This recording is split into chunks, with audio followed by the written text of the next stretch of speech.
Shalom, all praises to Yahweh, Ba'ashem, Yahushai. Double honors unto the apostles and elders of Great Millstone who rule well. And shalom to you, sincere Akyam, the elect, hopeful elect. Alright, it's an article entitled, What Does Critical Terror Threat Mean? Alright, now you should be aware that those recent terrorist attacks, really false flags that were brought upon Manchester in the United Kingdom, England. And basically what happened is, a concert with Ariana Grande in Manchester Arena was blown up. And you had 22 people that died and 59 people that injured, if that's still the numbers at this present time. And basically, off the back of that, the whole UK's been in a severe terror threat, and now it's been upped to a critical threat. Now, I'm going to go through this article and it's going to outline the information. But the point is, man, that we're in that time where we're getting closer and closer to Jacob's trouble, because they're getting, off the back of this event, you've had many different events happen, man. You had someone that wanted to stab people in Birmingham for Virgil, for what happened in Manchester. You had a guy down in Buckingham Palace, which tried to basically, they arrested him for having knives. All right, and they said the Queen was about to come out. So you have a lot of activity going on off the back of that, and they're still saying that there's an imminent threat of terror. Okay, so this right now it's in a very hot zone. Okay, and also as well, alongside that as well, France, Macron has basically said that he's going to extend the time that their threat level is going to be extended for a longer amount of time. Okay, so this reads: the UK is now on the highest security threat level following a terrorist atrocity at the Manchester Arena. Within hours of the Manchester Arena terror attack, Prime Minister Theresa May raised the terror threat level in the UK to critical. Okay, let's get down to this. I want to pick out some points. What does the critical level mean? Threat level mean? It means that an attack by terrorists is expected imminently.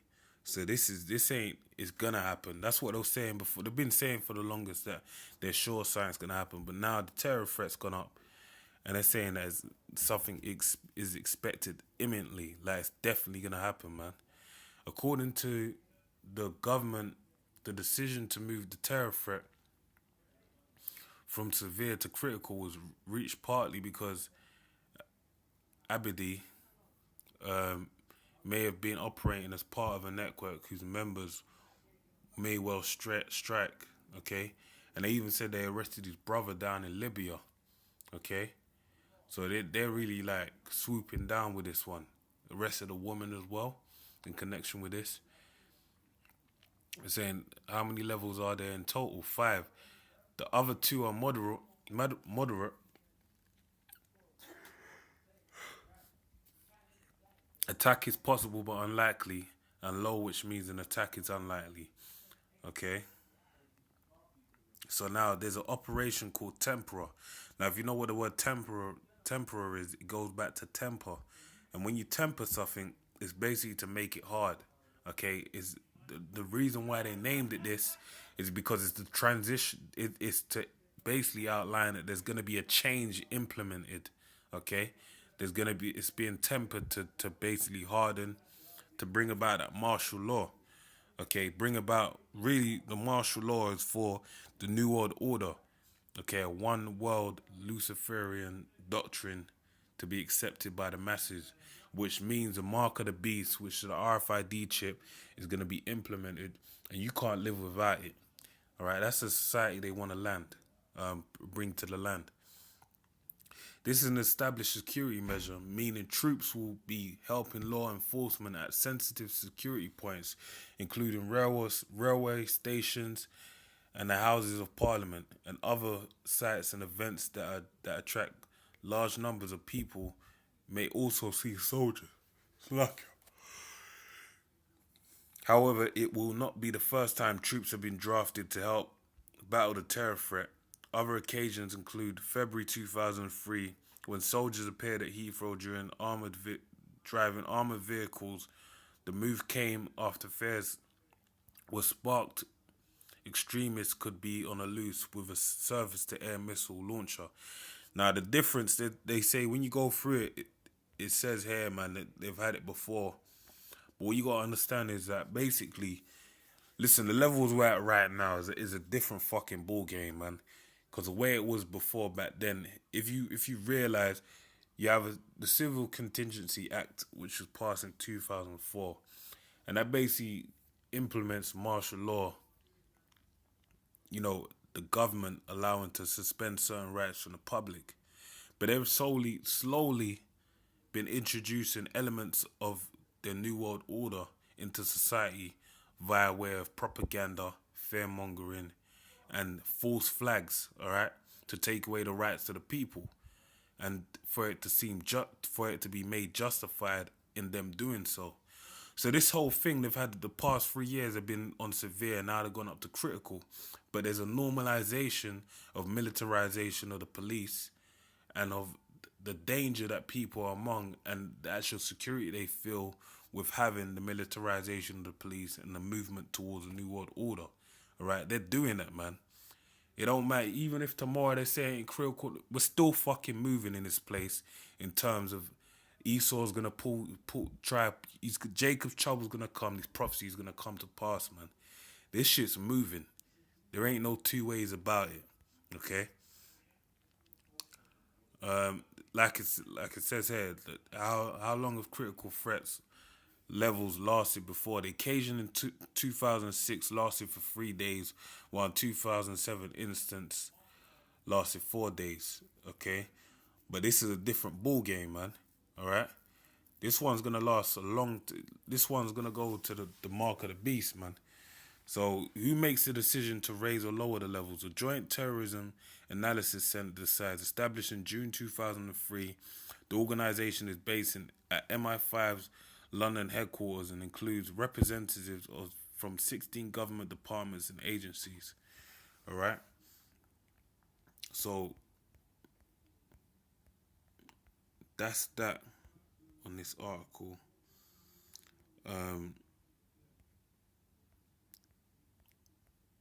Grab a scripture, man.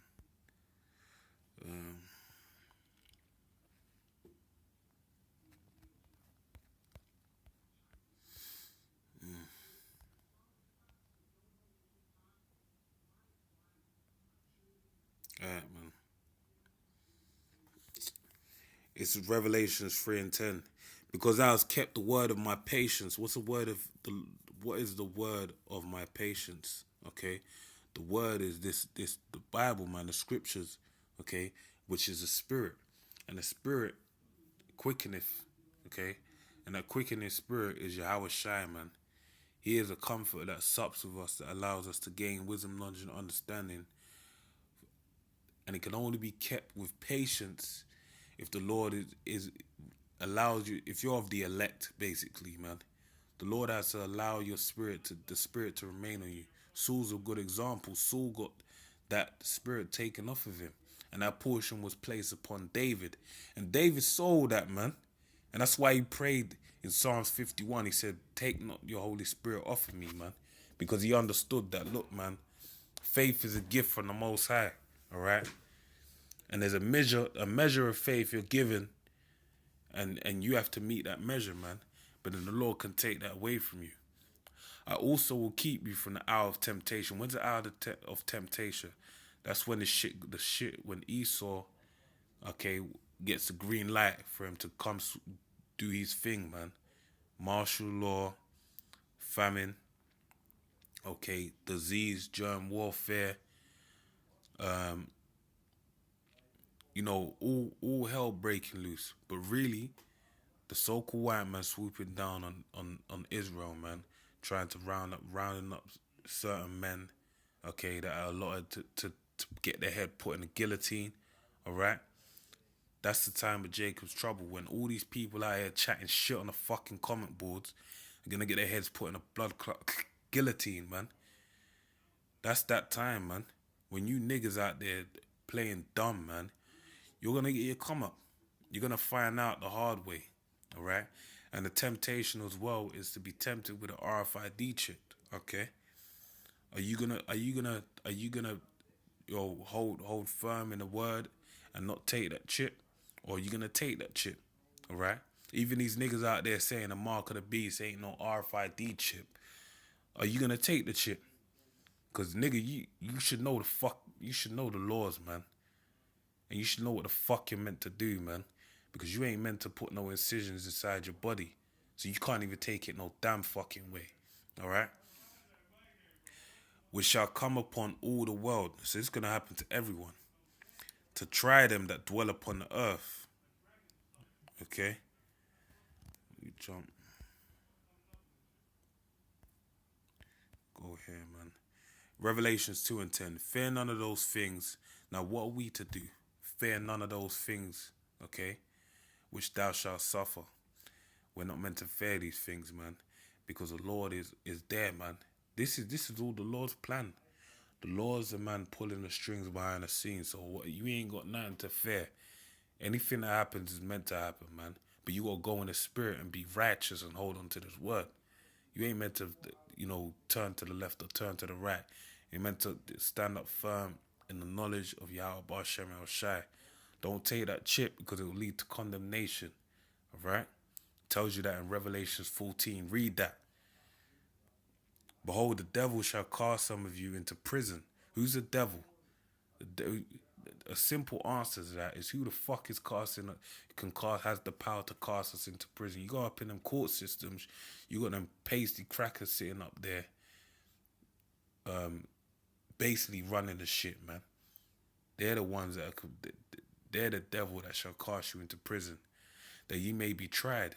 Okay, the trying of our faith. Okay. And ye shall have tribulation 10 days. What does it say in Acts? That enter the kingdom through great tribulation, man. So, and ye shall have tribulation 10 days, which is a perfect amount of time. It could be 2-3 days. It could be months. It could be wherever the Lord deems. Be thou faithful unto death. It could be to the time of your life. The clock for your life is up, man. So it said, be thou faithful unto death, man. When your head sits in that guillotine and it comes down and takes you out, hey, that's you did the right thing. That's a righteous deed to do, man. And I will give thee the crown of life, okay? And the Lord said, don't let no one take your crown from you, man. Crown being this wisdom, knowledge, and understanding. So to get crowned physically, like it tells you in the book of Esdras, hey, you need to hold on to that crown firmly. The wisdom, knowledge, and understanding, right? And keep to it. Keep to those dark sayings, those prophecies, and the hidden words, so that you can be crowned by Yahweh Shai in a time when it is the time to be crowned. So with that, man, I pray you're edified. Say shalom. And all praise to Yahweh Hashem El Shai. Double honors unto the apostles and elders of GreatMillStone who rule well. And shalom to the elect. Shalom.